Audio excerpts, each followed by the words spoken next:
Welcome, everyone, to this Mantra Breathe. We're so happy to have all of you with us from all over the world, and it's always delightful to see what a range of people we have from California to Eastern Europe, and it's so heartwarming to know we can all get together in this platform, on this platform, Zoom, to breathe together and express our highest intentions. So today we wanted to talk about overcoming the past, letting go of the past, and also this phrase that we often use when we're working with clients, especially in close relationships, keeping no records of wrongdoing. And this is such an important principle in having a harmonious relationship that's in the present, free of the past, is that we don't hang on to grievances. We don't hang on to things that bothered us that our partner did from 2 years ago or 10 years ago. And we call that keeping no records of wrongdoing. And it's a very practical, implementation practice that you can do. And it really works if you're willing to do it. So all the things we give you really work, but you have to be willing to do them, right? So it's like, yeah. So today, Sandra's going to talk about completing the past and overcoming the past. Okay, so first of all, why do people hold on to the past? It's kind of crazy. I mean, the past is over, but most people are holding on to the bad memories and the grievances and so on. One reason is they may be afraid of the unknown. People like to stick to what they know, even if it was causing suffering, because the mind is kind of addicted to what's familiar. So people have a fear of change. Holding on to pain seems safer than facing some new challenge almost. And it's crazy, but that's what most people are doing. Letting go is kind of scary to people. Knowing what to expect, even if it's painful, is sometimes more reassuring. So we have to face that in ourselves. Some people are holding on to the past because they want to punish their perpetrator. But that only reinforces the pain. They think if I hold on to my grievances, I am somehow punishing that person. Yeah, we want somebody to pay for their mistakes, and therefore we're kind of the person meting out the guilt and projecting the guilt onto someone for a mistake they made. And I think the work that we're doing with mantra breathing and breath work is to help people forgive themselves faster for mistakes that they've made without guilt. A mistake is just something that can be corrected, and it doesn't necessarily have to have guilt attached to it. But we've been taught and conditioned by our upbringing, if you make a mistake, you'll get a bad grade.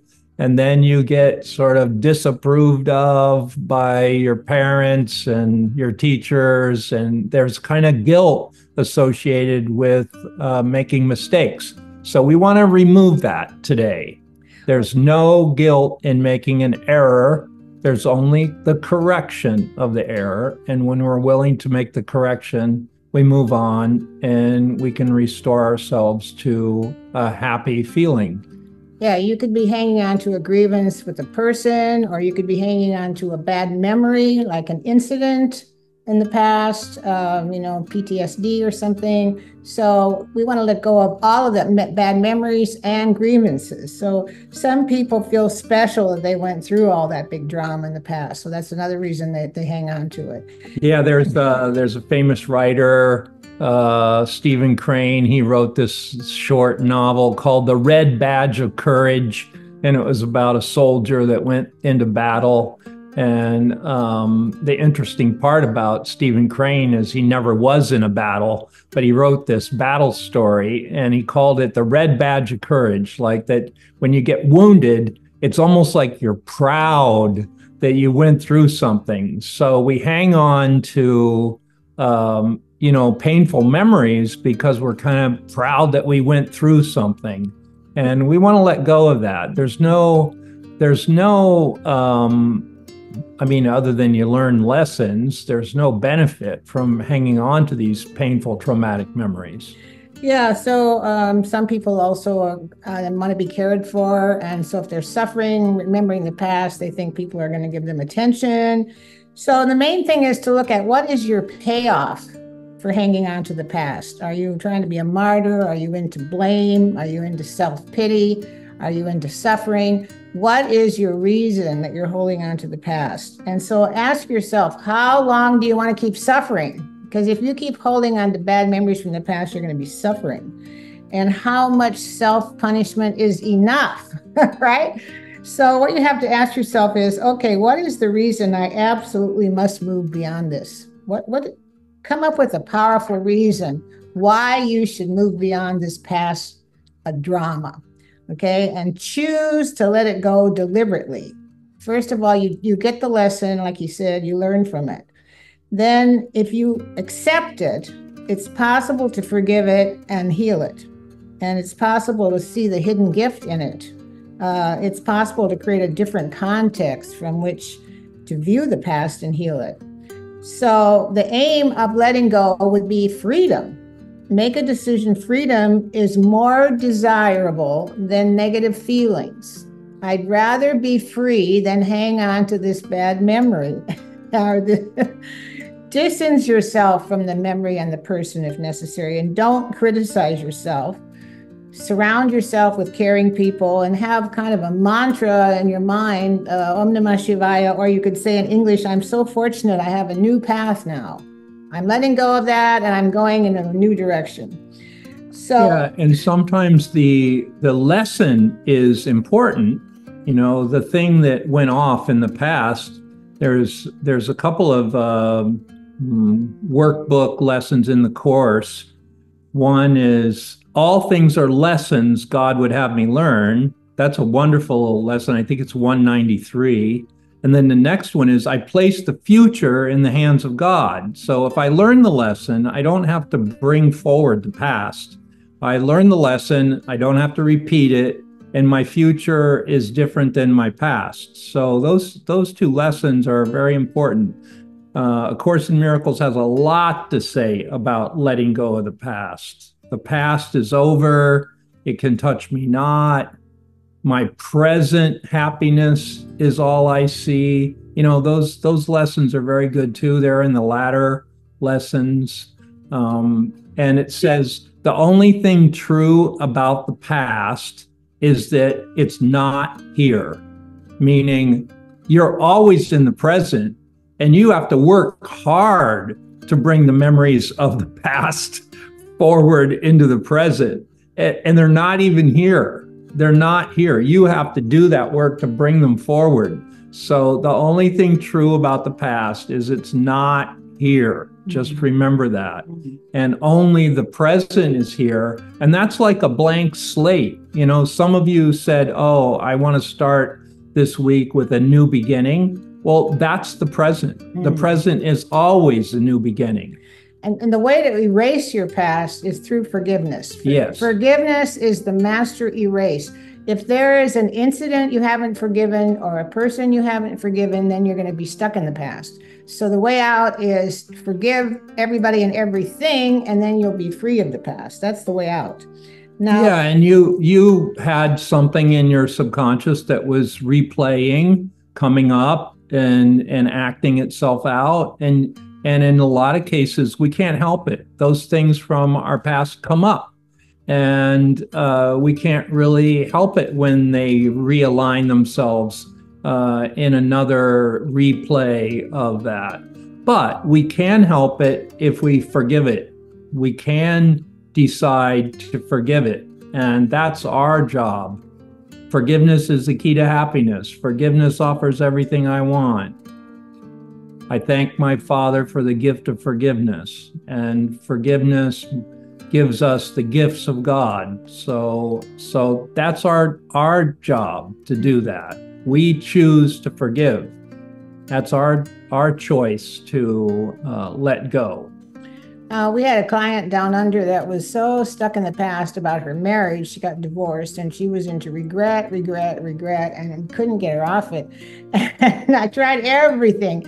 And then finally I was reading a book by Sadhguru, and he said the following: imagine you have a bag of stinking rotten fish in a bag, and you take it to bed with you, and you're holding on to it.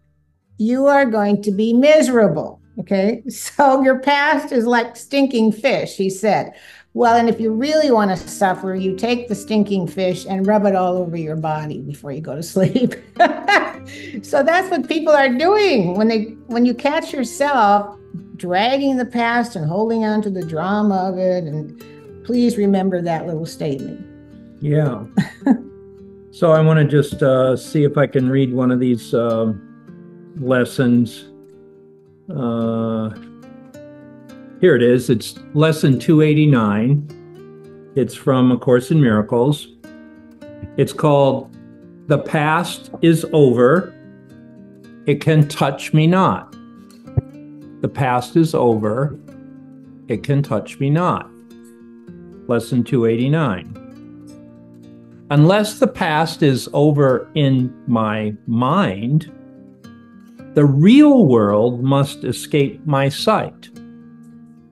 For I am really looking nowhere, seeing but what is not there. That would be the past. That's what it says. The only thing true about the past, it's not here. It's not here in the present. So if I'm looking at the past, I'm looking at nowhere. How can I then perceive the world forgiveness offers? This, the past, was made to hide. For this, the world that can be looked on only now. It has no past. The present has no past. For what can be forgiven but the past? And if it is forgiven, it is gone. So that's what Sandra was saying. A way to erase the past is to forgive it. Forgiveness erases the past. You're saying, okay, that happened then. That's not now. It's not here. I learned my lesson. Whatever it was, I'm not going to repeat it. And it's over. Even though I feel scared now in the present, it's over. It's over. The past is over. It can touch me not. Then here's the prayer. Father, let me not look upon a past that is not there. For you have offered me your own replacement. In a present world, the past has left untouched and free of sin. Now, sin is just a mistake. When the Course uses the word sin, it's not this big heavy thing. It just meant you made a mistake. In the past, you made a mistake, and it's not here, and it's corrected now. Shall I? Oh, here is the end of guilt. That's very important. Mistakes do not have guilt. Mistakes are just to be corrected. They're not sins. They're just mistakes. And we can correct every mistake we made in innocence. Even when you make a mistake, you still completely love and accept yourself, and you're still innocent, even if you made a mistake. So innocence is the key. Here is the end of guilt. And here am I made ready for your final step. Now, God's going to take this final step, but we have to prepare ourselves to be in the present without guilt, without judgment, without attack thoughts of other people, attack thoughts of ourselves, without any grievances. We have to be in the present, free, clear, in a state of peace, inner silence, inner acceptance. Okay, so now you're in the present without the past. Now God can take this step toward you. and here am I made ready for your final step. Shall I demand that you wait longer for your son to find the loveliness you planned to be the end of all his dreams and all his pain? Okay, so everybody take a breath. We're going to breathe into our innocence today. We're going to breathe into the present today. Whatever mistakes we made in the past and whatever lingering effects that are still there from past mistakes we made, let's let all that go today. Let's embrace our innocence, no matter what mistakes we made. It doesn't matter. Any mistake, could be a serious one, could be a little one. Any mistake we made in the past that brought us pain, that brought us suffering, it's over. And now in the present, we're going to have a new relationship with who we are and this present moment. This present moment, we see our innocence, we see our loveliness, we choose the joy of God instead of pain. We choose our innocence instead of guilt. We choose the present instead of the past. We're bringing ourselves up to date, okay? We're bringing ourselves up to this moment. And this is where we're going to play the mantra. Where and when? Well, right now. And how? In total innocence, in total joy. That's what the mantra is. It's a very ancient Sanskrit utterance that puts you in a state of joy. That's why we play the mantras. They have a purpose. We don't just do this for fun. They put us in the present with the state of joy that they're emitting, right? So they're emitting joy. They are joy. They are words of joy. They are holy words of happiness.